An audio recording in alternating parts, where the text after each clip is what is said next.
Mon objet d'étude, c'est les ressources en eau et le problème de l'eau se présente notamment dans les pays en développement et donc aussi en Afrique. L'objet d'étude qui est l'eau, c'est justement un objet qui ne connaît pas les frontières. Toutes les expériences qu'on obtient lorsqu'on fait des missions à l'étranger, lorsqu'on réalise des recherches appliquées à l'international, ça va se transpirer dans la façon comment on va former et organiser notre formation.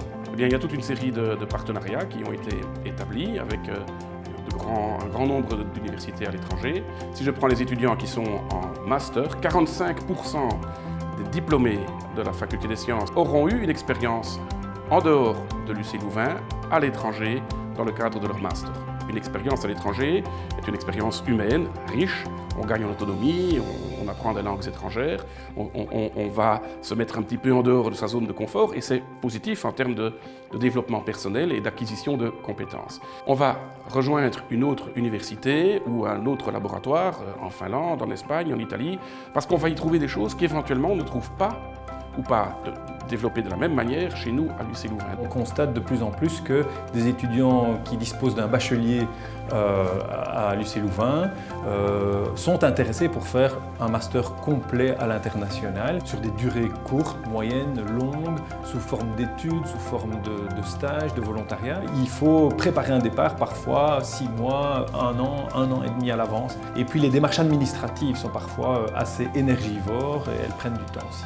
Je leur conseillerais aussi peut-être de passer au CIO si ils ont besoin d'un coup de pouce de ce côté-là.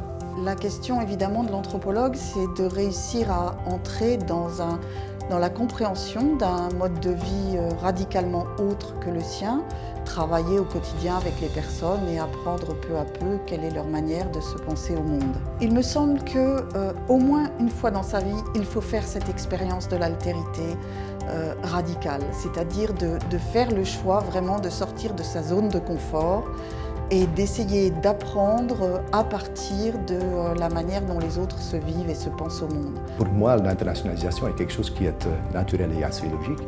C'est d'y penser assez tôt, en fait, dès le début, je dirais dès les premières années dans le baccalauréat. Il faut bien évidemment profiter des opportunités qui se présentent pour pouvoir vous déplacer, pour découvrir la diversité de la problématique. Il faut pouvoir déterminer des objectifs, de pouvoir les prioriser, de mettre en place un planning et une série aussi de contacts avec des partenaires qui vont pouvoir vous aider. Écouter et essayer de comprendre ce que les autres ont à nous dire à partir de leur manière à eux de penser la science.